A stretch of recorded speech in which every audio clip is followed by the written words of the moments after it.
Que país é esse? Que país é esse? Que país é esse? Que país é esse? E aí, terceiro ano, tudo bem com vocês? Como é que estão as coisas? Como é que estão os estudos? Tá acompanhando tranquilo? Teve um pouco de dificuldade? Tá terminando o PET? Graças a Deus, né? A gente tá terminando mais um PET, concluindo mais uma etapa desse ensino que está sendo à distância, né? E hoje eu vou fazer a correção das atividades da semana 3 e logo depois explicar, contribuir um pouquinho sobre o tema que é trabalhado na semana 4 lá no nosso PET volume 2. Terminando essa explicação, a gente vê com relação aos exercícios, corrige, eu dou uma explicação e aí damos por encerrado esse segundo volume do PET. Certinho? Vamos aguardar o posicionamento do Estado com relação ao PET 3 e, enquanto isso, vamos planejando algumas revisões, vamos organizar os conteúdos que ficaram para trás, para ver se a gente terminou tudo. Vocês precisam ver as atividades, relembrar, registrar, enviar os devidos trabalhos para os professores, ok? E para quem assiste esse vídeo e que não faz parte da escola cuja qual eu dou aula aqui em Uberaba, bem-vindo. Se você estiver na mesma situação, na mesma condição, no mesmo momento em que nós estamos vivendo, que é relacionado a essa pandemia e que fez com que as aulas não pudessem acontecer de forma presencial e sim de modo remoto, você está vendo que os conteúdos aqui são os mesmos, pode chegar, pode aproveitar a aula, estudar, vamos compartilhar esse momento, certo? Então vamos começar pelas correções relacionadas aos conteúdos da semana 3, ok? Bora lá. Bom, pessoal, eu vou acompanhar aqui na outra tela as questões e a gente vai conversando um pouquinho sobre o que seriam as respostas. Eu digo assim porque quem olhou aí, quem já fez as atividades da semana 3, percebeu que são questões abertas e a última até é relacionada a uma redação, certo? Então vamos lá. Semana 3 a gente falou sobre o quarto poder, a influência da mídia nas questões políticas, sociais, correto? Cultura de massa. Tudo isso a gente trabalhou e algumas coisas mais, né? Então vamos lá. Questão 1. Explique o que é cultura de massas. Essas questões, elas são abertas, por isso as respostas podem variar um pouco com as palavras que vocês utilizaram, mas o importante é entender se a definição, se a ideia principal bate entre o que eu vou falar e o que vocês escreveram, certo? O que é cultura de massa? Lembrando a aula da semana 3, a gente viu que cultura de massa é uma série de valores, costumes, crenças que são passadas para as pessoas por meio das mídias, principalmente. Pois nesse nosso século, principalmente nesses últimos 30, 40, 50 anos, nós temos um avanço crescente de novas mídias, de novos meios de comunicação. Jornal, rádio, televisão, internet. Esses meios são utilizados para levar notícias, para que os países tenham uma visão, uma percepção do que acontece lá fora, em outros territórios, e até mesmo consigam elaborar materiais e passar informações sobre aquilo que eles estão oferecendo, o que eles estão produzindo, o que acontece no seu cotidiano, o que faz com que a gente consiga ter um contato, uma proximidade, uma percepção do que acontece a quilômetros daqui, como se a gente estivesse lá no local, né? Então a cultura de massa é uma cultura produzida a partir das grandes mídias, das mídias que estão aí estão ao nosso redor e que falam para cada um de nós por meio das propagandas, das postagens, de flyers, por meio dos programas televisivos, dos telejornais. Eles mostram, eles falam o que está em tendência, o que é bom você ter, o que é bom você fazer, o que é bom você usar. Então, a cultura de massa ela é formada, ela é um produto das mídias e ela tem a intenção de dar um norte para o que as pessoas devem escolher, ser, fazer. Cultura de massa, então, a gente entende como essa definição, certo? Se você escreveu algo parecido com isso, algo parecido com o fato de que a cultura de massa é uma cultura que atualmente faz com que as pessoas sejam muito semelhantes, muito iguais, formatem as pessoas para que elas pensem da mesma maneira. Cultura de massa como algo que tenta controlar, talvez, os indivíduos, certo? A gente também pode considerar. Seria uma análise mais crítica, que tem uma posição, né? Que não é tão neutra, mas também a gente compreende dessa maneira. Explique o conceito, questão 2. Explique o conceito de indústria cultural. Lembrando, então, a questão 1, né?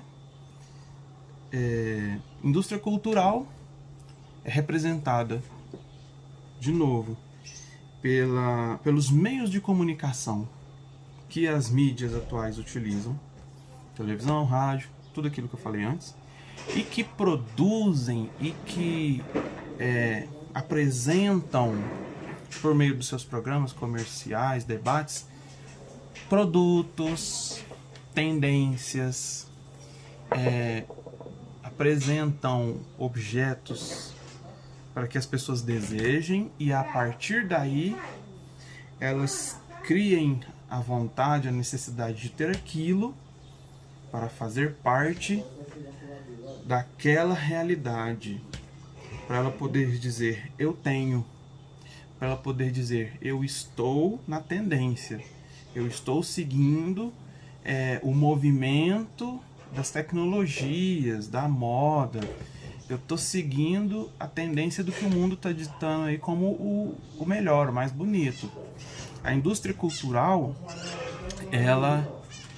hoje ela se apropria da música, ela se apropria das vestimentas, ela se apropria de tudo para, de certa forma, fazer com que as pessoas vejam, ouçam ou percebam as coisas como bom, ruim, fora de moda, perfeito, minha felicidade, minha satisfação, tristeza. Tudo isso que a gente buscava antigamente de uma maneira vivencial, sendo influenciado, mas de uma outra maneira, família e tudo mais, hoje a mídia consegue fazer e manipular isso. Então a mídia, querendo ou não, ela cria muito desses sentimentos em nós. E por meio, principalmente, da sua indústria. Essa indústria que produz, gera produtos e tenta nos conquistar e nos trazer para eles, dizendo que você precisa disso. Por quê? E aí vai, certo? Então a indústria cultural seria isso. Quem respondeu alguma coisa similar, beleza. 3. Como surge a indústria cultural? Bom, nessa semana 3, a gente falou um pouquinho sobre isso, né? E eu acredito que para vocês que buscaram entender melhor essa pergunta e respondê-la de uma maneira mais completa, vocês buscaram em algumas pesquisas, vocês jogaram, né, no famoso Google, para ver um pouquinho sobre isso de uma maneira mais amplamente explicada, de um modo mais amplo, certo? Indústria cultural. Como que ela surge? A indústria cultural, ela surge de uma maneira simples, né? Com uma resposta bem direta. Ela surge com o desenvolvimento de novas tecnologias, com o desenvolvimento das grandes cidades, com a modernização daquilo que a gente tinha como meio de produção, como meios de comunicação, que é o que eu falei, meios de transporte, etc.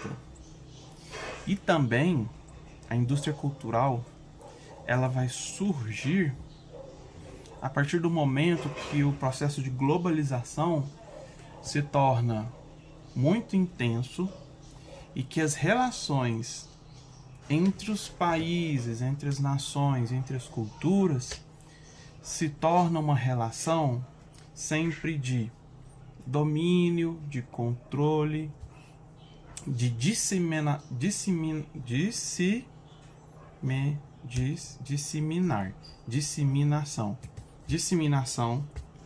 dos seus valores a outros povos, na tentativa de fazer com que aquilo que a gente acredita, com aquilo que a gente venda, seja algo que os outros países comprem, sejam valores que dominem, passem a prevalecer como os primordiais para aquele grupo, certo? Então, a indústria cultural ela vai surgir por meio desses processos. E aí, lá na frente, depois que tudo isso vai acontecendo e vai se tornando cada vez mais forte, é que a gente cria essa indústria, né, cultural, onde tudo vira produto, onde até valores culturais se tornam algo que você pode adquirir, que você pode comprar para você ter, para você dizer que você tem, você consegue, né? Então é nesse contexto que surge a indústria cultural, certo? 4. Como a indústria cultural influencia sua vida e seus hábitos de consumo. Como a gente entendeu que a indústria cultural ela é hoje uma forma de se vender o que é pertencente à cultura do outro. Então, se você quer mostrar que você faz parte, que você gosta da cultura indiana, da cultura hippie, o que for. Hoje você pode ir numa tenda, numa loja, hoje você encontra pessoas que confeccionam elementos que são dessas culturas. Então, colares com pedras, incensos, panos com estampas temáticas a essas duas culturas, por exemplo. Então hoje, o que a gente sabe que constitui a cultura de um povo se tornou produto. E a gente compra porque a gente se identifica, porque as propagandas fazem com que a gente queira comprar aquilo. E esse é o meio dos países estarem tentando dominar, estar tentando colocar seus valores como os principais, né? E como que isso nos afeta no dia a dia? E aí essa é uma resposta um pouco pessoal, mas eu vou dar uma ideia. A indústria cultural nos influencia, por exemplo, na escolha de marcas, na escolha de produtos. Quando você vai pensar em achocolatado, aquele que você põe no leite para dar aquele gosto bom de chocolate, né? Quando você vai pensar em achocolatado, tem uma marca que é tão forte e que cresceu tanto graças à indústria cultural, né, que utilizou de comerciais, utilizou de vários meios para conseguir ganhar domínio, que praticamente ninguém fala mais achocolatado. Fala, eu vou lá no mercado comprar, e vocês sabem o que eu tô falando, né? aquela bucha de aço que a gente usa para lavar panela quando tá com sujeira mais difícil, né? Que a gente usa para arear a panela, para deixar ela brilhando, aquela palha de aço. Também ela é resultado de uma ideia que alguém pensou, fez a marca, patenteou e falou: quero fazer minha marca ser conhecida, todo mundo vai consumir ela porque eu vou fazer com que todo mundo acredite que ela é boa, tal. Chegou a um patamar, que é um patamar que hoje, assim como o primeiro produto que eu falei, ninguém fala mais palha de aço, né? Ou esponja de aço. A gente fala o quê? Eu vou lá no mercadinho comprar porque minha mãe pediu, né? E aí vocês vão completando. Então como que interfere? Interfere nas nossas escolhas, porque a gente já muitas das vezes sai de casa querendo comprar essa marca, porque a gente já conhece, já é tradicional, em vez de comprar uma que está começando agora, porque vai que dá erro. Como é que influencia as nossas vidas? Eu dei alguns passos para vocês imaginarem a resposta, certo? Diferencia cultura popular e cultura erudita. Como a gente viu na semana 3 e nas outras semanas também, cultura são os valores, são as tradições de um povo. Popular é aquela que é pertinente, é aquela cultura que nasceu de um pequeno grupo, de uma pequena família, de uma pequena tribo, de uma pequena cidade. E geralmente essa cultura popular, ela tem muito a ver com o que aconteceu ali, com como que aquela família, aquele grupo, aquela cidade surgiu. A cultura popular, ela tem aspectos, ela tem elementos, ela tem coisas que são importantes para quem faz parte daquele grupo. Então, às vezes, algumas pessoas podem ouvir músicas, como eu disse, usei como exemplo nas nossas aulas, música sertaneja, raiz. Muita gente pode olhar, pode ouvir e pensar: nossa, que coisa chata, eu não gosto. Mas a cultura sertaneja consegue contar suas histórias, consegue passar seus valores para os mais jovens ou para quem faz parte desse grupo por meio das canções. E aí ela se popularizou, se tornou uma música que alcançou até outras pessoas que não fazem parte desse grupo, e aí se tornou um hit, né? Vamos dizer assim, um estilo musical que qualquer um pode consumir. Mas, como uma cultura popular, a música sertaneja, ela conta a história do povo que mora, que não tem esse contato tão apaixonado pela cidade. É um pessoal que tem mais ligação com a natureza, com as pequenas cidades, com os vínculos mais próximos. É uma cultura popular. E a cultura erudita? A cultura erudita, ela pode não ser pertencente a apenas um grupo, mas o diferencial que ela tem em relação ao popular é que essa cultura erudita, ela costuma ser valores, tradições, saberes que visam agregar mais valor à pessoa. Então, quanto mais você sabe, quanto mais você vive, quanto mais você conhece elementos dessa cultura, você se torna mais inteligente, mais sábio, mais politizado, não é? Então a gente tem, por exemplo, literatura francesa, nós temos os grandes autores, os grandes compositores, Shakespeare. E aí não é qualquer um que entende a essência. A cultura erudita, ela é uma cultura formada muito por meio de uma busca do homem, da sociedade, em aprimorar aquilo que ele já sabe. A cultura erudita parece mostrar sempre um novo grande passo que a sociedade deu. Mas não é igual às tecnologias, né, esses avanços. Mas é num sentido mais do intelectual, é mais no sentido do imaterial, do que o homem é capaz de pensar, aprofundar. E aí sempre vão surgir novos livros, novos textos, novos estilos de música que mostram novas pinturas, obras de arte, que vão cada vez mais mostrar o quanto que o ser humano consegue passar, demonstrar o sentimento que está lá dentro de uma forma incrível e bonita. Essa cultura erudita geralmente não é acessível para todo mundo, não é tão simples, vamos dizer assim. Você precisa ter uma bagagem, ela meio que exige, né? E muitos vão relatar que a cultura erudita, ela também é pertencente a uma classe social específica. Muito vai ser dito que a cultura erudita é uma cultura que só tem acesso os ricos, a burguesia, né? Quem tem essa possibilidade de estudar, de se aprofundar nas coisas, de ter esse tempo livre e ver a beleza do mundo, que tem condições de ir às exposições, de acessar um teatro, né? De poder ver um bom filme, uma boa peça teatral e tudo mais. Coisa que não é para todo mundo, certo? Então, essa é a grande diferença, beleza? Dê exemplos de representantes da cultura popular e da cultura erudita.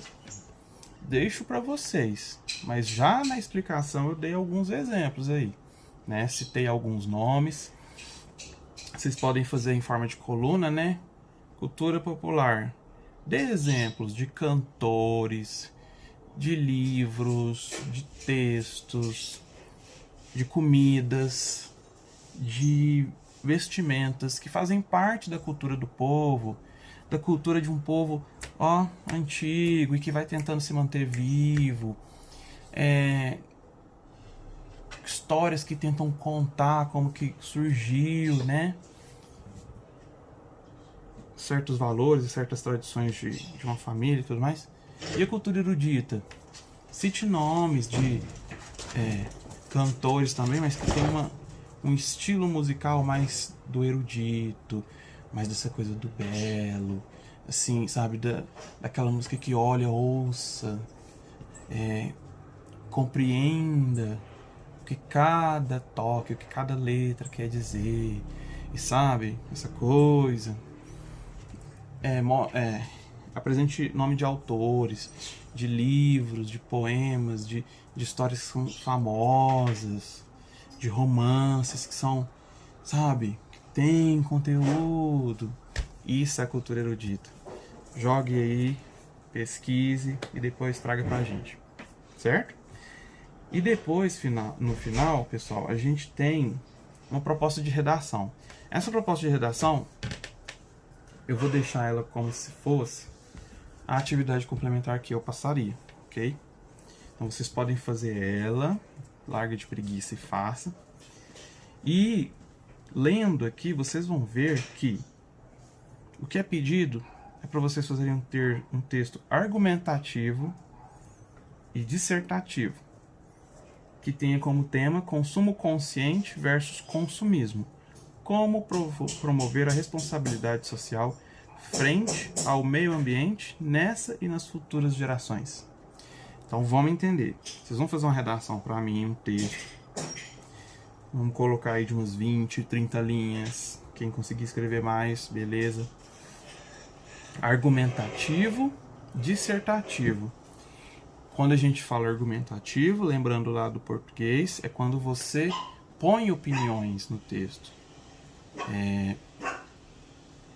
É positivo o fato de que as pessoas façam. Não é ideal usar isso, tal.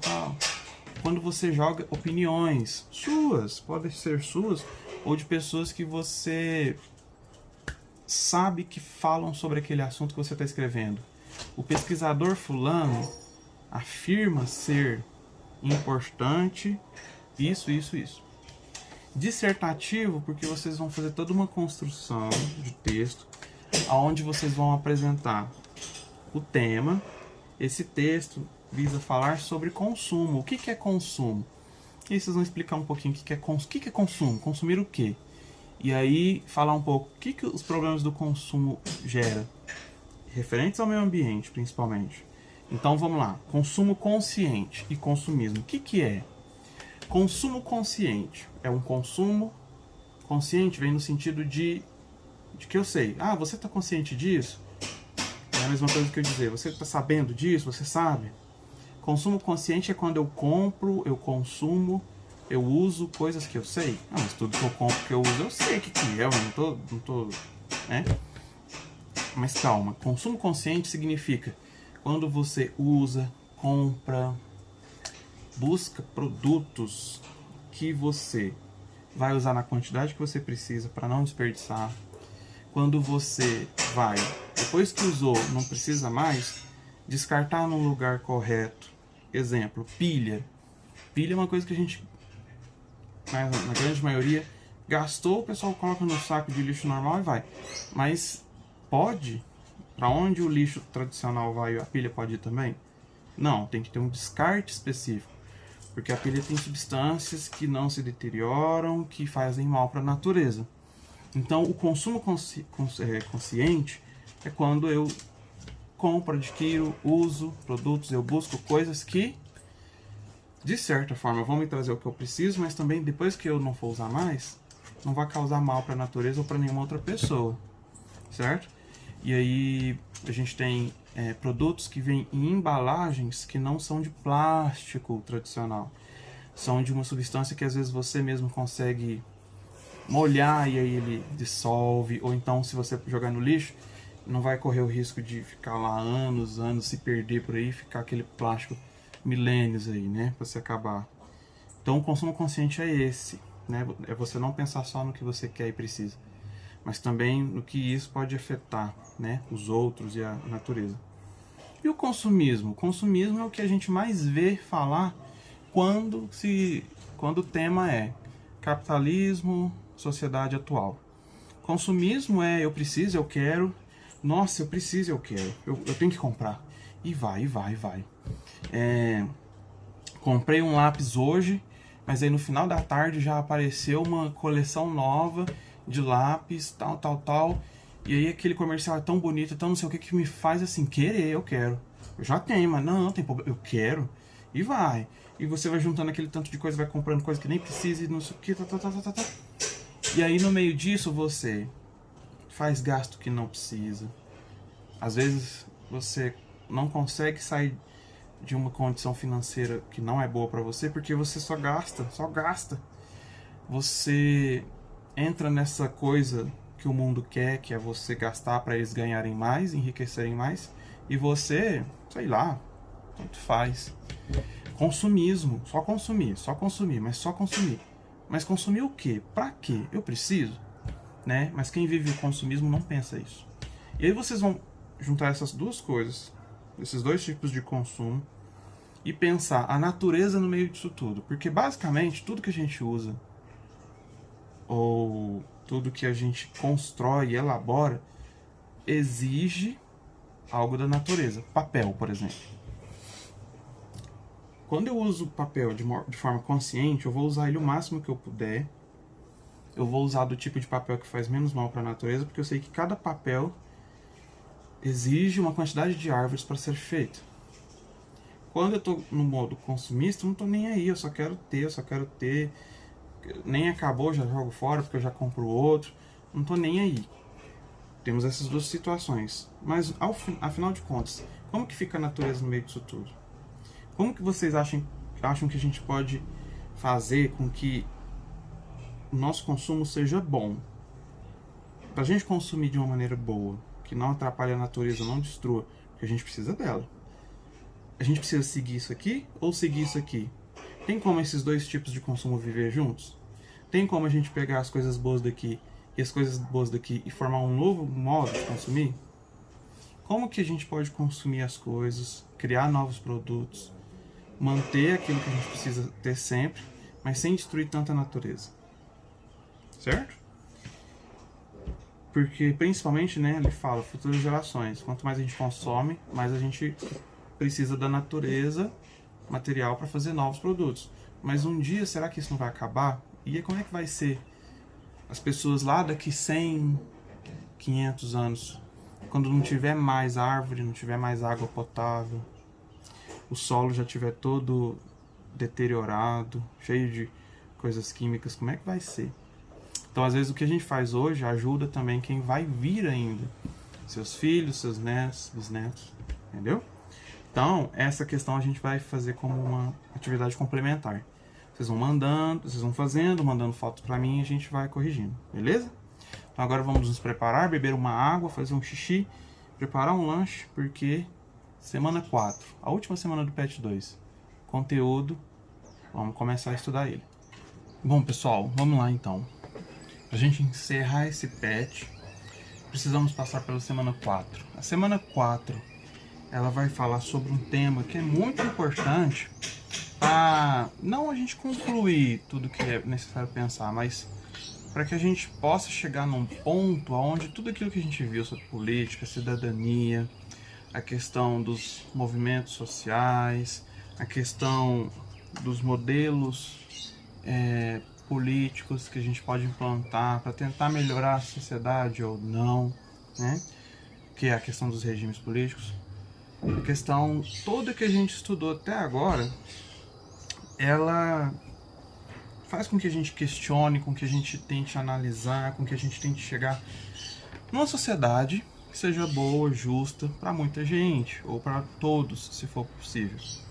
Infelizmente a gente vê que o consumo, que a mídia, a propaganda, algumas classes sociais, elas tentam sempre estar dominando, estar controlando, estar tirando proveito dos outros, das outras classes, da natureza, de várias coisas de onde eles acreditam que de onde eles possam lucrar, né? Se manter no patamar onde eles desejam estar. No meio disso tudo, a gente às vezes pensa que o mundo está perdido, sociedade, as pessoas, meu Deus, é um contra os outros, o homem sendo o lobo de si mesmo, como a gente já viu em Hobbes. Mas o que a gente encontra diante de todas essas guerras e egoísmos e propagandas e desejos e luta por direitos? Nós encontramos um documento que é muito importante e é um documento que a gente vai estudar hoje, que é a Declaração dos Direitos Humanos. Conforme vocês viram aí no PET, essa declaração ela é vista, ela é citada por muitas pessoas como algo que parece não atender o que ela diz querer atender na realidade. Muitas pessoas criticam, às vezes até vocês que vão estar assistindo o vídeo vão já ter ouvido ou já vão ter até criticado dessa maneira, né? Que os direitos humanos eles só estão a favor das pessoas erradas, de quem mata, que as pessoas trabalhadoras, justas, essas não têm direitos humanos, né? Mas que os vagabundos têm. Então, os direitos humanos, ele visa atender uma categoria que até está no seu nome. É a Declaração dos Direitos Humanos. Essa declaração, ela é pensada para toda a raça humana. Ela é pensada no contexto de que todos nós partilhamos de um mesmo território, partilhamos de uma mesma morada, né? E aí, sem levar em consideração nenhum tipo de contexto religioso, mas os seres humanos partilham da Terra, do mesmo território, né? Tem as mesmas buscas, às vezes podem se diferenciar por alguns aspectos, mas fome, sede, dor, direito à vida, são coisas que todo mundo passa, todo mundo busca, né? E devido a isso, e devido a várias outras questões, é que surge essa declaração. Mas exatamente o que faz com que essa declaração surja? Conforme vocês viram no texto, conforme vocês já devem ter visto nas aulas de história, porque também é uma matéria que discute muito sobre isso, a humanidade viveu alguns processos. Quando a gente foi falar sobre a origem da sociologia, vocês lembram, lá no primeiro ano, no segundo, às vezes no terceiro a gente retoma também, vocês lembram que a sociologia surgiu no meio daquela Revolução Francesa, Revolução Industrial, aquele processo de transformação da sociedade, aquele momento de boom das tecnologias, das relações de trabalho, da cidade, né? Da importância da cidade em relação ao campo. Foi no meio disso tudo, né? Assim funciona com quase tudo nessa vida.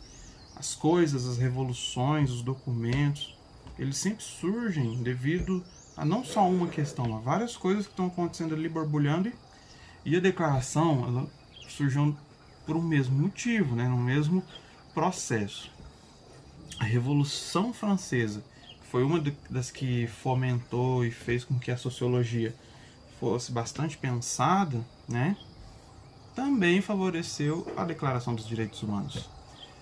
A Revolução Francesa, dando uma pequena relembrada, ela foi um processo aonde o povo se cansou, a população se cansou daquela questão do poder estar centrado numa família real, né?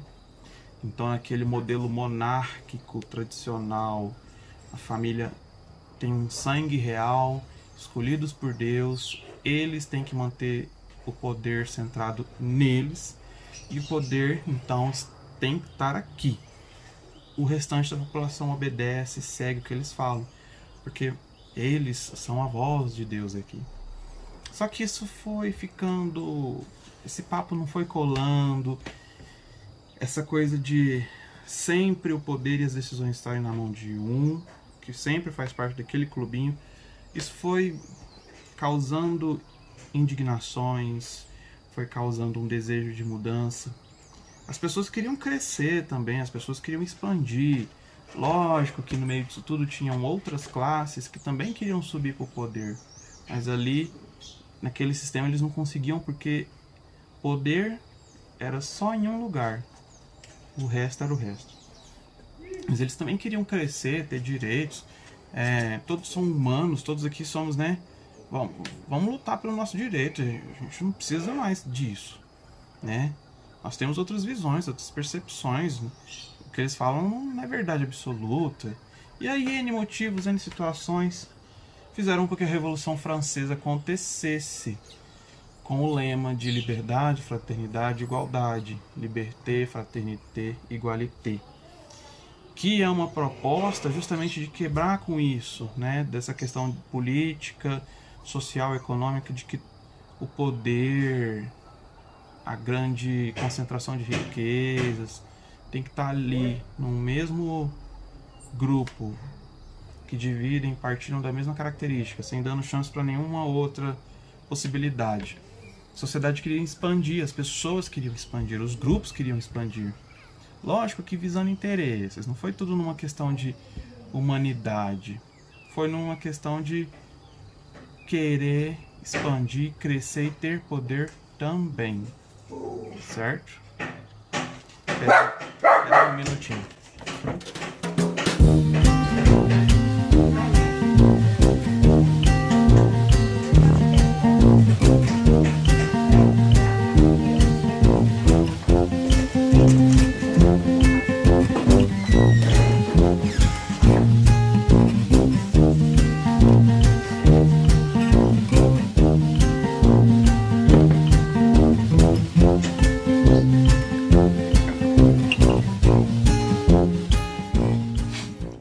Então, pessoal, a gente tem aí um primeiro momento, uma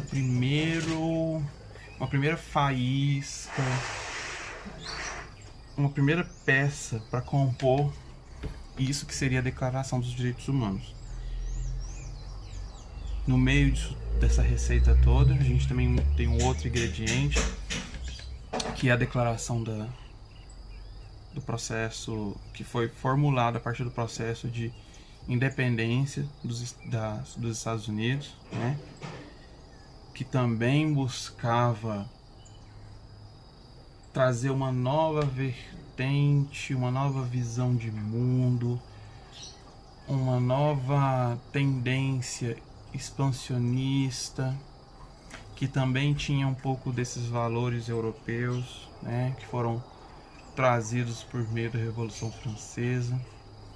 E junto disso tivemos uma experiência muito ruim a nível mundial relacionada à Segunda Guerra, a matança, o poder,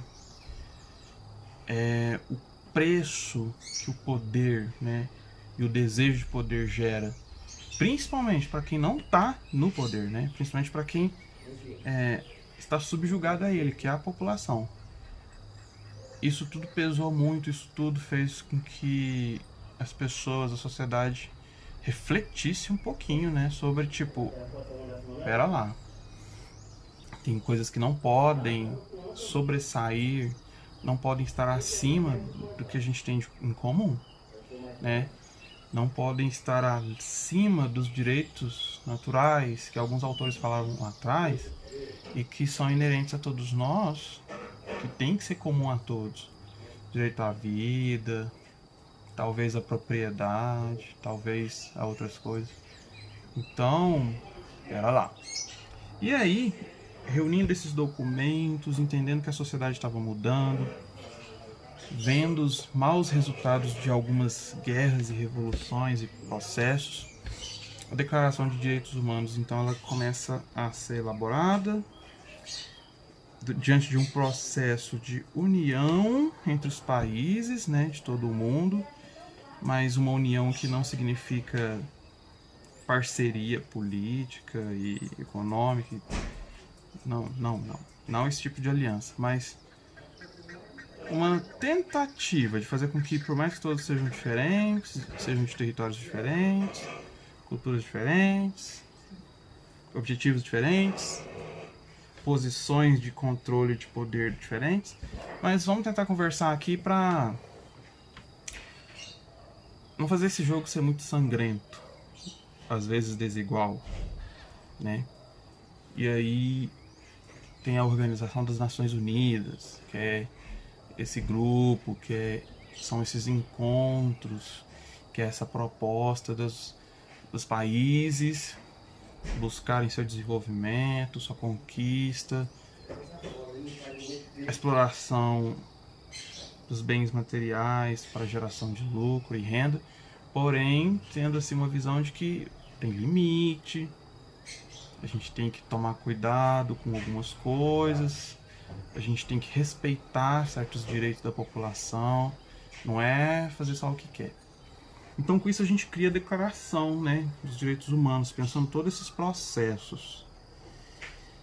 Essa declaração, ela é importante, porque como a gente viu, ela surge quando a sociedade já está assim, querendo mudanças, querendo uma nova percepção, querendo trazer uma nova percepção para as pessoas, para o povo, né?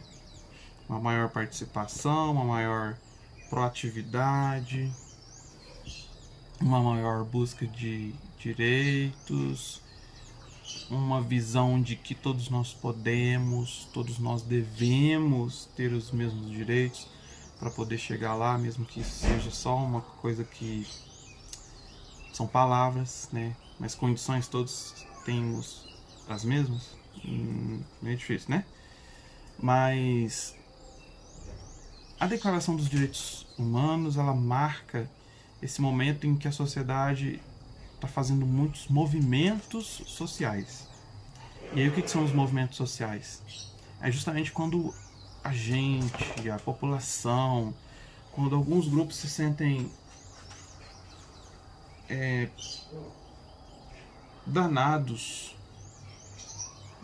no sentido de quem recebe danos, se sentem negligenciados, sentem que não são ouvidos, tem um sentimento de que são tratados com preconceito, várias coisas. Esses grupos, eles percebem isso devido a alguma característica que talvez eles tenham em comum, e aí vão pra rua, vão pra assembleia, vamos bater martelo, vamos fazer alguma coisa para que o resto da sociedade nos veja, eles vejam o que a gente está pedindo, o que a gente está precisando, e vamos discutir sobre isso e vamos trazer direitos para que todo mundo seja ouvido. Então, dentre os movimentos sociais, a gente tem o movimento social relacionado à população negra, população LGBT, população indígena,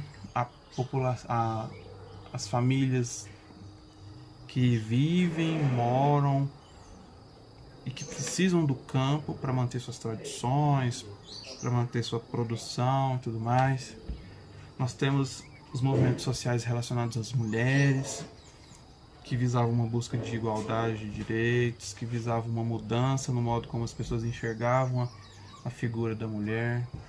Nós temos N movimentos sociais, movimentos que vão até discutir coisas que não são relacionadas à humanidade, ao ser humano, que é, por exemplo, os movimentos a favor dos direitos dos animais, movimentos que discutem sobre desmatamento, né? Porque, querendo ou não, a natureza pode ser composta por seres que não são os humanos, mas que são muito importantes para os humanos, que nós devemos, vamos dizer assim, uma grande parcela de agradecimento a eles, porque sem eles a gente talvez não estaria aqui até hoje. E aí esses movimentos sociais são importantes, e a Declaração dos Direitos Humanos é uma resposta, é o resultado de uma série de movimentos que buscam trazer o ser humano, que buscam trazer as características que nós humanos partilhamos para o centro da discussão e a gente pensar perante qualquer julgamento, perante qualquer situação que qualquer um de nós realize, perante qualquer ação que uma nação vá tomar. A gente tem que lembrar disso aqui, né? Por isso que há uma questão ética, há uma discussão filosófica sobre os direitos humanos, naquilo que a gente falou no início do vídeo, relacionado a direitos humanos para ladrão e para o trabalhador tem o quê? Sempre que nós temos os nossos direitos prejudicados, ou correndo um risco de não serem atendidos, qualquer coisa, enquanto humanos, enquanto seres biologicamente constituídos e biologicamente semelhantes, nós temos total direito de buscar isso, né? Então, quando, por exemplo, se fala de pena de morte e os direitos humanos vêm bater contra isso, é meio que num sentido, por exemplo, de querer falar o seguinte: todo ser humano tem direito à vida. E além disso, a violência, o roubo, o assassinato, qualquer coisa,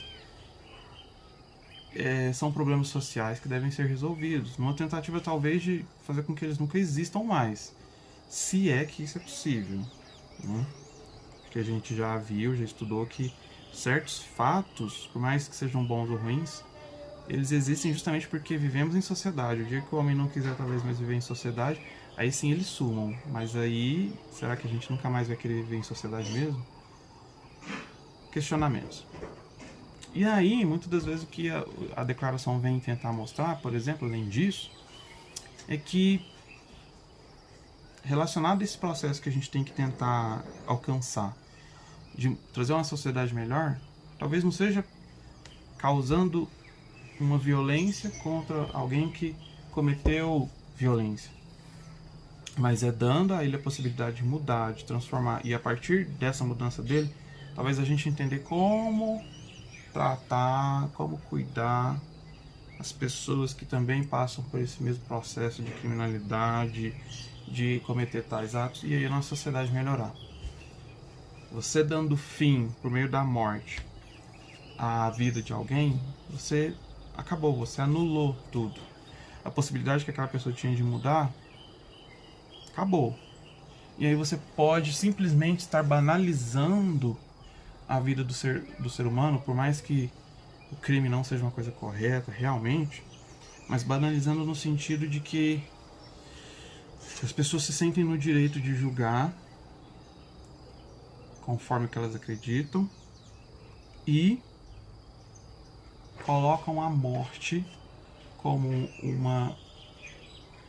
uma sentença que é aceitável, que seja digna para quem a gente acredita que merece.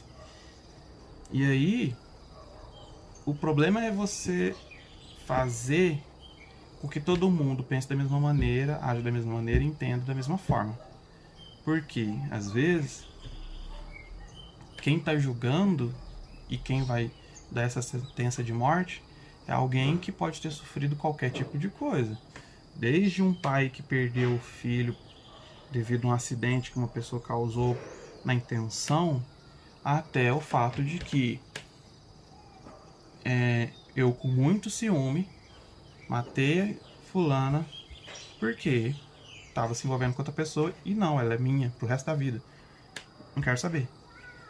Aí é que mora o perigo, né? Porque na cabeça de cada pessoa, levando em consideração os problemas que ela pode ter, as ideias, os pontos de vista, essa questão de julgamento, de moral, de valor, de princípios fica bem complicado. Então por isso que os direitos humanos é algo muito difícil de se entender, principalmente quando a gente não conhece. Por isso que lá no PET a gente tem ali, ó, um fragmento, né? A gente tem alguns artigos relacionados a que a Constituição, essa Constituição dos Direitos Humanos, nos faz lembrar que todos nós devemos ter garantido. Então é importante conhecer, é importante ler, é importante pensar sobre isso. Mais do que defender atitudes ou julgá-las como erradas, é pensar na categoria, na classe que nós somos em geral, né? E tentar pregar uma vida, uma sociedade onde a gente consiga conviver bem, né? Sem gerar males tão grandes assim na vida do próximo. E os direitos humanos como uma tentativa de equilibrar a vida em sociedade, em organizar, em vigiar, né? Vigiar, ficar de olho, mantê-la acontecendo de uma maneira positiva, produtiva, normal. Os direitos humanos estão aí, certo? E no texto, no PET, a gente vê algumas situações, né, falando sobre momentos em que os direitos humanos foram desrespeitados, a importância dele. Se a gente for assistir noticiário, a gente sempre vai ver questões que fazem com que os direitos humanos sempre estejam sendo não pensados, né? Até mesmo a questão da justiça política, justiça social, ela muitas das vezes age de maneira que faz parecer que os direitos humanos não existem, independente dos lados, né? Então é importante a gente pensar e entender muito bem como que ela vem cuidar tanto dos aspectos sociais, culturais, de saúde pública, identitárias, de gênero, e ela é importante, essencial e de muito valor para todos nós, certo? Terminamos semana 4, concluímos o PET número 2, volume 2, certo? No final da semana 4 temos uma atividade, uma única atividade, que é uma proposta de redação. Vou considerá-la como uma atividade do PET e que ao mesmo tempo também vai ser para mim complementar. Porque, como eu tenho dito, essas atividades abertas que exigem uma escrita, eu vou valorizar bastante para vocês e não vou exigir mais coisa para não ficar acumulando, já são muitas matérias e porque são atividades que são interessantes, já dá pra gente pegar ali a visão geral de vocês, de como está a produção, certo? E aí qual que é a proposta dessa redação? Em sua opinião, o que deve ser feito com uma pessoa acusada de estupro? Essa é uma questão muito pessoal, por isso que não vai ter como eu não vou nem discutir, eu não vou nem tentar exemplificar, porque eu acho que já ficou bem claro. E aí o que vocês vão fazer? Ali mesmo está pedindo para vocês assistirem reportagem, né, que está ali, lerem os artigos da Declaração dos Direitos Humanos, que já está aqui no PET. Se vocês quiserem jogar no Google e ver ela em outro formato, em outras plataformas, vejam direitinho. Pensem na questão do português, da estrutura do texto, justifique os motivos que você vai dar, defenda a sua posição, mostre as várias possibilidades, as várias percepções que a gente pode ter da situação. pense de todos os lados, de quem é acusado, de quem viveu a violência, tudo, entendeu? Escreva, elabore, mande para mim as fotos, os registros que a gente vai corrigir, analisar e eu passo um feedback para vocês, certo? Então, pessoal, concluímos. Bom descanso para vocês, bons estudos. Vamos aguardar ver o que vai ser da nossa educação mineira, né? E qualquer coisa que vocês precisarem é só me chamar, só deixar comentários no vídeo, só me chamar para quem tem meu contato particular, quem está nos grupos da escola, certo? E agradeço a presença e até a próxima.